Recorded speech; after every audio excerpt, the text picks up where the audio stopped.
Ang imahe ng Poong Nazareno ng Quiapo, inilalabas sa kanyang dambana para iprosesyon sa Biyernes Santo. Kahit larawan ito ng paghihirap at pagpapakasakit, kailangan itong bihisan ng maganda. Jesus Nazareno kasi is always related to the passion and death of our Lord. There are two colors kasi related to that.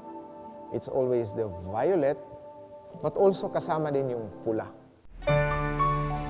Sa simbahan ng Quiapo, isang sagradong ritual ang pabihis Ibuhos mo ang iyong pagbabasbas sa damit na ito. o pagbibihis sa Poong Nazareno. Ang Poong Jesus Nazareno ay binibihisan kapag mayroong mga mahalagang araw na piyesta ng Panginoon.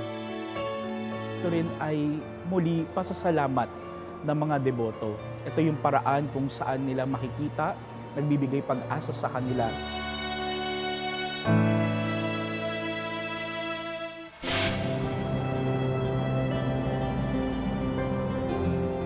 Sa isang sulok ng Maynila, matatagpuan ang aristokrata dekorasyon sagrada.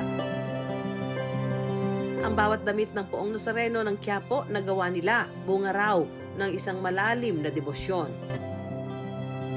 I wonder, gaano ba katagal ginagawa ang detalyadong damit ng Poong Nazareno? Mga 3 buwan kung synthetic thread. Pero kung gold thread, minsan inaabot kami ng 5 months. Kailangan sa malayo, sa malapit, maganda tignan ng senyor. Ang panata ni JC na pananahin ng damit ng Nazareno, bunga raw ng isang himala. Nagkaroon ako ng cranial nerve neuritis, pamamaga ng isang ugat na dapat sa utak, pero tumama sa mga mata ko.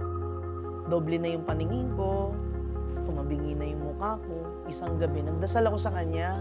Sabi ko, mahal na senyor, marami pa akong tatapusing proyekto sa iyo. Buhay na totoo raw ang kanyang buhay sa mapaghimalang Poong Nazareno.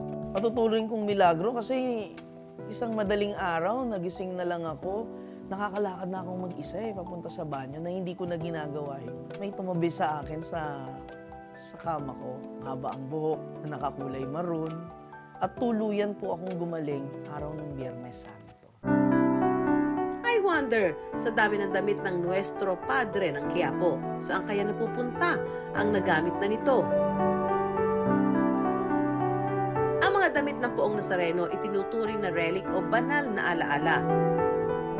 Ang ilan maingat na itinatago sa simbahan ng Quiapo.